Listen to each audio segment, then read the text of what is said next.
Situata te Serbia nuk shfaqet as pak e qetë para ndeshjes me kombëtaren shqiptare. Në qendër të kritikave është vendosur trajneri Dragan Stojković për listën e përzgjedhur. Stojković nuk është kursyer as pak në konferencën për shtyp, këtë herë ka folur me emra të përveçëm pas kritikave që ka dëgjuar. Gjithçka nisi me portierin e Romës dhe ftesën e munguar ndaj tij. Është në dorën e Zvilarit, jo në dorën time. Mos prisni që të shkoj në Romë. Mund të dal për ndonjë treg, për një kafe, të shikoj një ndeshje, por të shkoj të luaj dikë, kjo nuk do të ndodhë, jo vetëm për Zvilarin, por për askënd. Keni bërë gabime, shumë mirë, gjithë të mirat, secili ka të drejtë të marrë vendimet e veta. Është në dorën e tij të pranojë nëse ka dëshirë. Atëherë tha se donte t'i përkushtohej klubit të vet, sepse kishte mundësi të futej si portier titullar, deshej të përqendrohej aty. E shfrytëzoi mundësinë dhe më vjen shumë mirë për këtë. A jam unë problemi?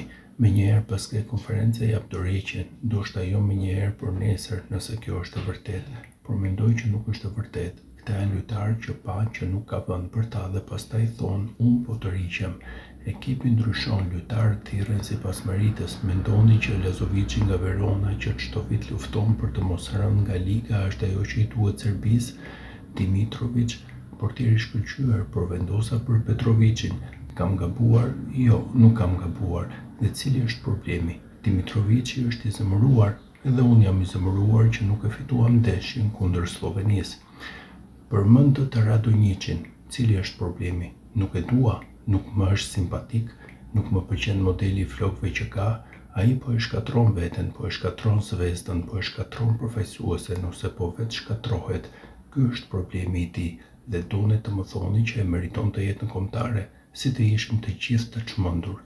Po flas hapur, për disa lojtarë nuk dua të përmend emra, ajo që luajnë nuk ka lidhje me realitetin. Çfarë ofron që të jesh këtu? Në bazë të çfarë gjëje duhet të jesh në kombëtare? Unë tani thras Radonjićin dhe më pyesni pse e thirra. Çfarë të them? T'ju gënjej, e dini, ai sprinti kundër Stuttgartit nuk luhet për një sprint. Gjithçka është sipas meritës, le të zemërohen me mua sa të duan.